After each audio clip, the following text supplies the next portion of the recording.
नमस्कार। आज की इस वीडियो में आपको मैं बताने वाला हूँ, आपको ये जो मोटर दिखाई दे रही है, इस मोटर में चलते चलते अचानक बंद हो जाने की प्रॉब्लम है। कुछ देर बंद रहने के बाद फिर से ये मोटर ऑटोमेटिक चालू हो जाती है।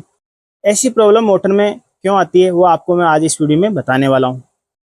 ऐसी प्रॉब्लम मोटर में दो कारण से आ सकती है। पहला जो कारण होता है, अगर मोटर का बेरिंग जाम चल रहा है जिसके कारण मोटर ओवरहीट हो रही है और इसका जो ऑटो कट डिवाइस होता है वो कट कर जाता है।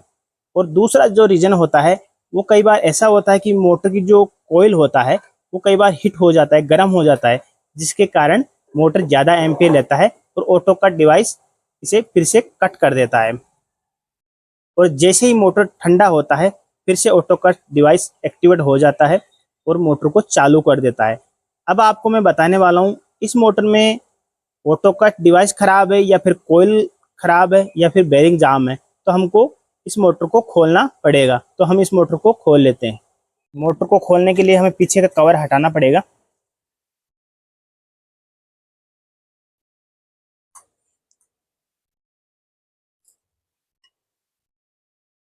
तीनों बोल्ट हमने खोल लिया है।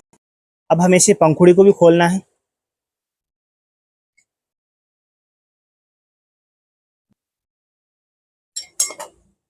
पंखुड़ी हमारी खुल चुका है। अब मोटर पर 4 स्टेट लगा हुआ है, इसे भी हमें खोल लेना है।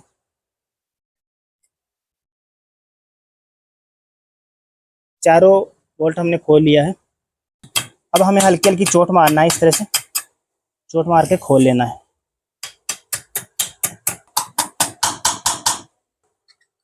पीछे का कवर हट चुका है। अब हम मोटर का जो ऑटो कट डिवाइस लगा है वो देखने वाले हैं। ऑटो कट डिवाइस को कोयल के बीच के अंदर लगाया जाता है। हम ब्लेड से इस धागे को काट लेते हैं। धागा कट चुका है। अब हमें ऊपर की ओर खींचकर, अब आपको मैं करीब से दिखा देता हूँ। ये देखिए, यहाँ पर ऑटो कट डिवाइस लगा हुआ है। ये देखिए, ये रनिंग वाइंडिंग है और ये स्टार्टिंग वाइंडिंग है। इनके दोनों के बीच में इसे लगाया हुआ है। तो ये देखिए, ऑटो कट डिवाइस बाहर आ चुका है। ये देखिए, ये ऑटो कट डिवाइस है, वो इस तरह से लगा हुआ होता है। ये कई बार खराब हो जाता है, जिसके कारण भी मोटर चलते चलते बंद हो जाती है। फिर थोड़ी देर बंद रहने के बाद फिर से मोटर चालू हो जाती है। तो इस मोटर में वाइंडिंग तो बिल्कुल सही है, इसका बेरिंग भी बिल्कुल सही है, पर ये मोटर चलते चलते बंद हो जाती है, फिर से चालू हो जाती है। तो हम क्या करने वाले हैं, इस ऑटो कट डिवाइस को डायरेक्ट कर देते हैं। देखिए, ऑटो कट डिवाइस में 2 वायर अंदर जाते हैं। ये देखिए, एक ये जा रहा है और एक ये जा रहा है। तो हमको क्या करना है, इन दोनों को आपस में मिला देना है। हम इस सिलों को निकालते हैं और यहाँ से हमको इसको मिला देना है, या फिर हम काट कर भी हम मिला सकते हैं। तो इस वायर को हमें कहाँ पर जोड़ना है, इस वायर को हमें इस वायर से जोड़ देना है। फिर से बता देता हूँ मैं, इस वायर को इस वायर से जोड़ देना है, यानी कि ये डायरेक्ट हो जाएगा। तो हम काट लेते हैं इस ऑटो कट डिवाइस को। हमने दोनों वायर अलग अलग कर लिए। इस वायर को हमें इस वायर से जोड़ देना है। दोनों वायर के मुंह छील लिए हैं और ये जो स्टार्टिंग का वायर है और ये रनिंग का वायर है, इनको कॉमन किया हुआ है। और इस वायर पे और इस वायर पे ऑटो कट डिवाइस के दोनों वायर लगे हुए थे। तो अब हम क्या करने वाले हैं, इनको आपस में शॉर्ट कर देते हैं, यानी जोड़ देते हैं। ये बाहर का जो वायर है उसमें आ रहा है, ये वायर मेन सप्लाई का। तो हमें क्या करना है, इसको जोड़ देना है यहाँ पर। तो हमें जोड़ देते हैं। यहाँ पे हम एक सिलव लेते हैं और इस तरह से लगा देते हैं और सिलव को इस तरह से चढ़ा देंगे।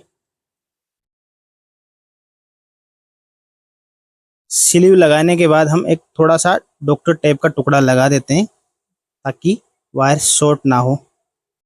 इस तरह से हम ऑटो कट डिवाइस को डायरेक्ट करके मोटर को चलते चलते बंद होने से रोक सकते हैं। अभी ये मोटर बंद नहीं होगा, बल्कि ये जलेगा ही।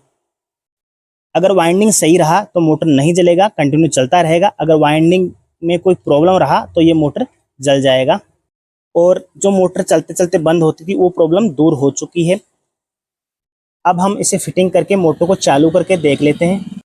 पीछे का कवर हम लगा लेते हैं। मोटर का पीछे कवर लगाने के बाद हमें मोटर को ऐसे घुमा कर देख लेना है कि फ्री है या नहीं। अगर टाइट है तो हमें बिल्कुल फ्री करना है मोटर को। हमने पंखुड़ी लगा दिया है, मोटर को हमने पूरा फिटिंग कर लिया है। अब हम इसे पावर में लगाकर चालू करके देख लेते हैं। मोटर चालू हो चुका है, ये देखिए मोटर आवाज़ कर रहा है, चालू हो रहा है। इस प्रकार आप किसी भी मोटर को ठीक कर सकते हो। अगर मोटर चलते चलते अचानक से बंद हो रहा हो और फिर से चालू हो रहा है, ये प्रॉब्लम मोटर में कुछ वाइंडिंग में प्रॉब्लम हो तब होती है, या फिर जाम होने की प्रॉब्लम हो तब होती है, या फिर ऑटो का डिवाइस ख़राब हो जाता है तब हो जाती है। ये डिवाइस मोटर की सेफ्टी के लिए लगाया जाता है। इस डिवाइस को हम कब डायरेक्ट करते हैं, जब हमारे पास कोई ऑप्शन नहीं होता है तब हम इसे डायरेक्ट कर देते हैं। क्योंकि ये पुराना मोटर है और ये मोटर चलते चलते अचानक बंद हो जाता था और फिर चालू हो जाता था, तो इस कारण हमने इसका ऑटो का डिवाइस डायरेक्ट किया है। अगर आपका मोटर नया है तो आप अपने हिसाब से देख लेना। तो दोस्तों उम्मीद करता हूँ आपको ये वीडियो पसंद आया होगा। पसंद आए तो प्लीज़ इस वीडियो को लाइक कर दीजिए। दोस्तों मिलते हैं नेक्स्ट वीडियो में, तब तक के लिए नमस्कार।